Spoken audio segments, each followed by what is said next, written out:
Welcome to the spectacular New Forest, where I'm going to be pacing James to a brand new 10k PB.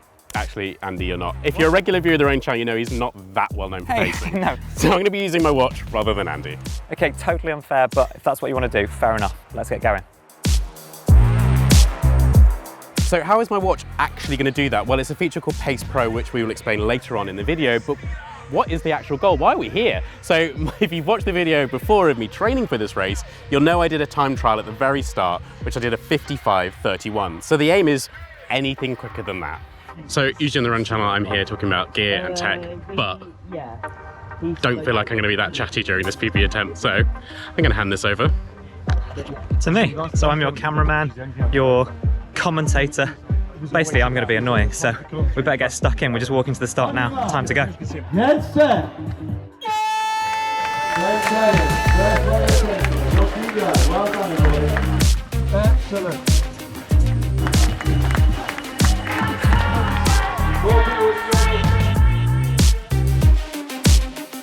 I do have a history of not being the world's most reliable pacemaker. So actually today, I am mainly just here as cameraman and moral support for James. And actually what we've done is we've programmed my watch with exactly the same PacePro plan so that I can film it as we go along, so we don't take away from James's PB attempt. And obviously, a quick disclaimer here, a watch on its own isn't going to get you PB. You have to put in the training too, which is what James has been doing. So if you haven't seen the video where he's been training for exactly this race, you need to check it out now. Mile 1 was all about the overtakes. We started a little bit later than we should have done, so it meant that we were more in the sort of hour to an hour and 5 minute wave. Trying to keep my footing on the looser bit of terrains as we're trying to overtake definitely affected my pace later on in the race.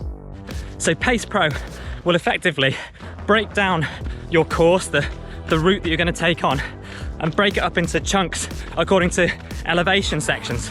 And then those sections will be attributed a sensible pace to run them in order to achieve your overall target time.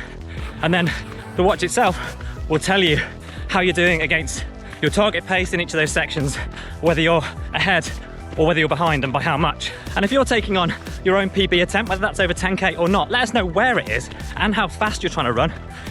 Hopefully we can give you a shout out, so drop that in the comments, give this video a like, and good luck.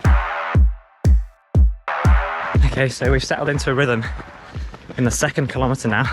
Actually just come up a little rise, which is why there's such a variation in the different pacing for the strategy. But James is looking good, nice and relaxed, getting it done. We've just come through 3k, amazing pacing, fractionally ahead of our target. James is doing a sterling job, but it's also worth pointing out, I haven't picked an easy 10k for him. It's hot, we're off-road, we are coming up to some road sections in a minute, but this is actually relatively rocky. Going into K3 and 4, I definitely felt like I was struggling. I was hitting the pace. Realistically, I was hitting the plan, but I knew that my energy levels were already being sapped and this was not going to be an easy run. And those little rises, the change in terrains, there was like rocky underfoot and loose underfoot, like constantly sapping your attention span as well as your energy on your feet, just to make sure you weren't going to trip and take out Andy, Tito, and other runners. I'm trying not to interfere too much and just let the watch dictate how fast he goes through these different sections. We're just coming up to halfway. James is absolutely smashing it. We are almost to the second perfect on our pacing plan. So moving into 5k, had a look at my watch, knew I was bang on the money and getting that PB. And moving on to the tarmac, I definitely had a downhill bit there, made the most of it, boshed on. We've had a little short, sharp rise up through those woods. Really tough underfoot. The pacing strategy's taken that into account, but I know that it's hurting James. He's doing an amazing job. Just got to carry on, one foot in front of the other. Moving into sort of 7 and 8k now, I definitely felt like I was at the well of my energy levels. The humidity had really caught up with me. I was starting to see black spots in my eyes, which I'd never experienced before, and knew that this was not going to be a regular push to the finish line. At the risk of boring James and annoying him when he's really hurting, this is the point where I can give you the option. You can have 2 options. Option 1, you get a chair, you can sit down. Option 2, you can seize the opportunity to run fast. Option 2. We're inside the last 2k, back on the road again. I was on pace, it was all going so well, and then wham, the brick wall came. And wow, this was a wall worse than I've ever felt in any marathon or ultra before. The heat, the terrain, and how I was feeling hit me all at once, and suddenly all I could think about was that I couldn't do it. I saw my watch recalculating pace to try and get me back on track, which is exactly what you need because mental maths is not my strong point in the middle of an all-out run. Once I saw that we were 3 minutes behind, I was determined not to let that pace drift any further. I could still beat my benchmark, I just need to stick at it. Always forward, forward always. We're in the really hard yards at the end of the race now. James is really digging deep, and I know how hard this feels. I've been there. We're just trying to get to the finish line. But Andy pushed me on saying, you know, tap into the anger, tap into all the training you've done, push now, push now. And I tried as hard as I could to put on a sprint, and I literally got about 20 meters, and it was like I was running through peanut butter. The humidity, all the training, everything else, it was all stacked against me, and I just could not go any faster. Okay, mate, let's dig. I know you're digging already. There's always more in the tank.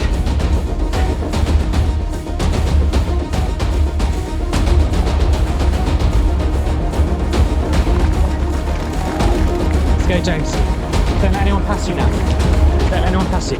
Shorter races are tough. There is something amazing about trying to go all out, but it feels so alien to me, having lived in the world of ultramarathons for so long. I kept my sights on the finish, tried to draw upon those last bit of strength through all that good training sessions I'd banked and get that sub 55 time I wanted.